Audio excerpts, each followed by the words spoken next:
A ako vás zmenilo to, že ste boli súčasťou Stromu života? A ako ste vnímali túto komunitu? To je najprv odpoveď na to, ako som vnímal tú komunitu. Strom života bola veľmi zaujímavá komunita. Bola to komunita prevažne mladých ľudí. A bola to komunita, ktorá bola zložená z nadšencov, lebo bolo v tom Strome života cítiť to, že to vzniklo. On mal vtedy už pomerne bohatú históriu, aj keď drvivá väčšina všetkých histórií a mimovládnych organizácií začína na Slovensku až po 90. roku. Toto bola jedna z mála organizácií, ktorej história začala dávno predtým. To bolo prvé, že mal som to šťastie, že som vhúpol do profesionálnej komunity, že to už fungovalo, že to už vedelo, to neboli tam tie kroky a omyly, ale bola to fungujúca mimovládna organizácia či inštitúcia. To je dôležité povedať prvé. Druhé, bolo cítiť, aspoň vtedy, keď som tam ja bol, tak som sa stretol s ľuďmi, ktorí už nejaké tie roky robili. A bolo vidieť, veď tá história je známa, že to vzniklo vlastne ešte pri SZM, Socialistickom zväze mládeže, ako iniciatíva, čiže jeden z projektov Socialistického zväzu mládeže, ale bolo vidieť, že ten projekt začali, vymysleli si, urobili a ďalej ním žili ľudia, ktorí mu verili, čiže bol to projekt nadšenecký. Ja musím povedať, že jedna z mála aktivít, ktoré sme vtedy robili, som aj ja organizoval, bola taká výmena medzi škótskymi, kanadskými a našimi ľuďmi, ktorí my sme boli v Škótsku na ich vzdelávacích projektoch. Dvaja Kanaďania tam boli a my sme im ukázali na Slovensku, ako to funguje. Jeden vtedy pre mňa dodnes taký prekvapujúcejší bol, že oni nám hrozne závideli, keď sme boli, že ako sú ochotní naši ľudia dobrovoľne pracovať, ako sú ochotní a nadšení, lebo my sme prešli tie tábory, ktoré Strom života realizoval a to sa proste x mladých ľudí, a to boli desiatky mladých ľudí, ktorí opravovali nejaký rad, alebo opravovali nejakú železničku, alebo robili v arborete nejaké práce. A tí Škóti, tí sa proste pozerali a hovorili, to je úžasné, koľko ľudí a koľko im platíte. A hovorili, neplatíme nič. Tí ľudia ešte prídu a oni si zaplatia za jedlo, dajú nejaký peniaz, príspevok na program a tak ďalej.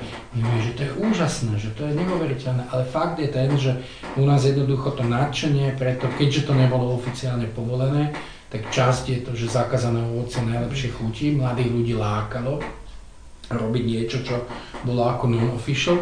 Tak si myslím, že aj takto. A bolo to v tom čase, ja som tam naozaj začal v 92. roku, presne na tom si nepamätám, ale myslím, že v 92. Tak to bolo cítiť, že to je organizácia, ktorá mala ten drive, tí ľudia to strašne chceli robiť. Takže to som odpovedal na tú otázku, že akí tí ľudia boli. Všetko to, čo tam bolo, fungovalo s takým nadšením. Od toho, že skoro každý človek tam má prezývku. Ja som už povedal, že ja viac poznám prezývky ako reálne mená ľudí. Od špagáta po bydla, a to sú také, ktoré ani neviete, jak ten človek sa mohol volať. Klinec, kredenc, bosorka, až po také, ktoré už boli, že pecho, domando, to už trošku vyplývalo z mena. Tak myslím si, že už si teda nepamätám, možno snáď Otto nemal nejakú prezývku, alebo neviem o nej, tak to bol ten najväčší, ale že to každý tam mal nejakú svoju prezývku. A to vychádzalo z toho, že tí ľudia sa stretli na nejakom tábore, bolo im fajn, niečo spolu prežili a to bol ten znak, čiže takto tých ľudí. A mňa to ovplyvnilo tak, že ja dodnes robím s mimovládnymi organizáciami, čiže ja stále verím tomu, neznechutilo ma to, neznechutila ma, neopustila ma tá moja mladická viera, že tie mimovládne organizácie sú dobré, že tá spoločnosť ich potrebuje.